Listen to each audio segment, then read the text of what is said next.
Nashville, Tennessee. Here's from East Tennessee.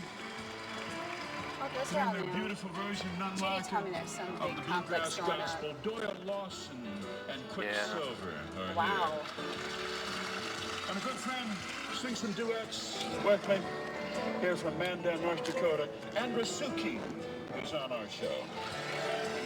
He was a proud man of that young man. And he leaned forward as he died and he said, she must be some beautiful woman. And so in honor of my great-grandfather, we'd like to sing you a love song here to start out our show. This is a song I've wanted to sing for years. And then Andrew Suki came along and she persuaded me to do this.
Yes.